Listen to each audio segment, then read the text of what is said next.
तो सत्ता से होगा, सवाल तो हम पूछेंगे, जवाब तो सत्ता को देना ही पड़ेगा। सवाल तो सत्ता से ही होगा, जवाब भी सत्ता को देना पड़ेगा। जो बचते हैं सवालों से, सवाल तो उन्हीं से पूछे जाएंगे।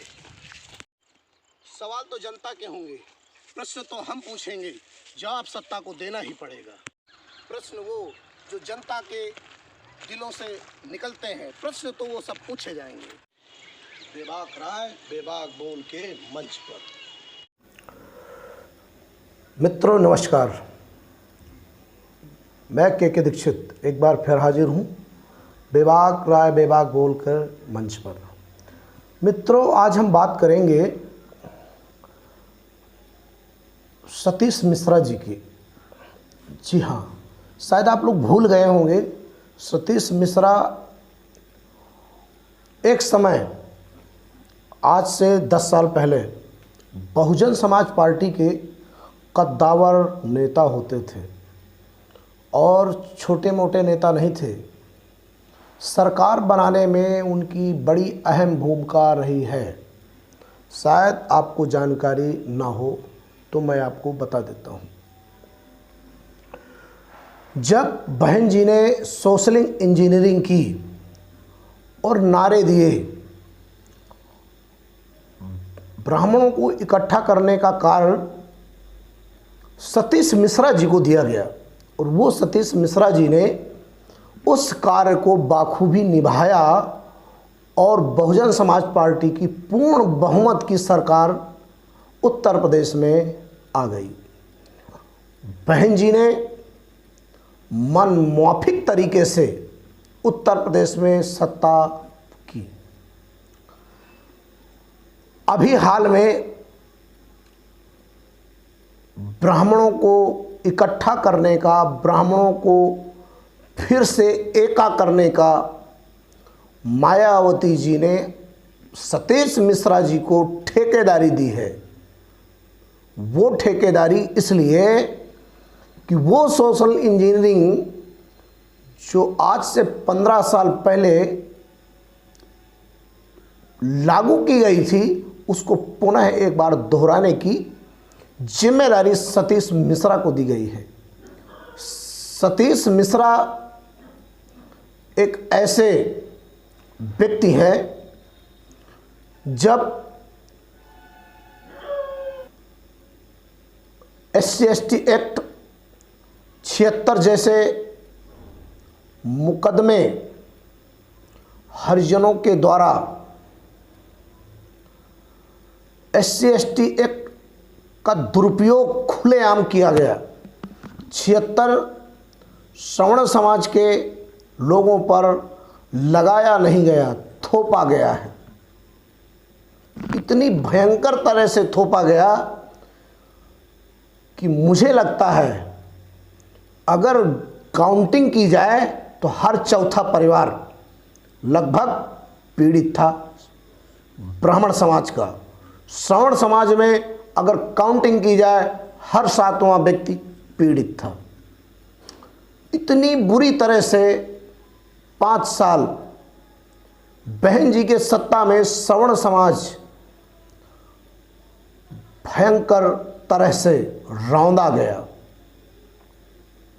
उस समय सतीश मिश्रा जी के मुंह से एक भी आवाज़ नहीं निकली। 5 साल वो गुमनाम थे, उनका कोई पता नहीं था।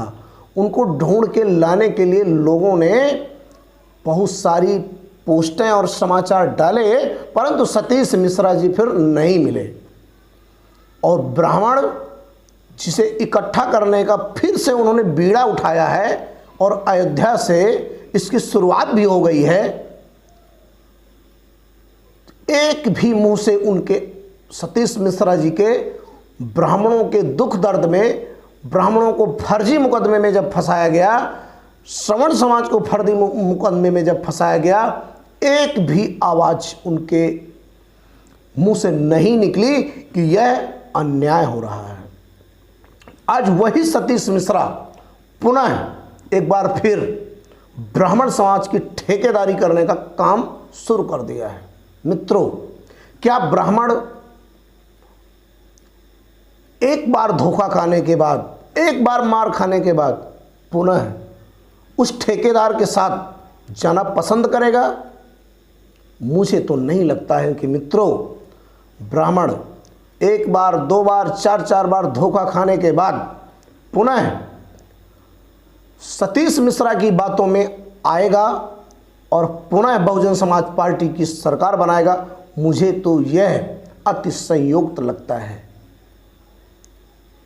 क्योंकि जिस तरह से 76 और SC/ST एक्ट के मुकदमे फर्जी तरीके से गढ़े गए, मढ़े गए, लोगों को बर्बाद किया गया, मुझे लगता है किसी भी सत्ता शासन काल में ऐसा नहीं हुआ है।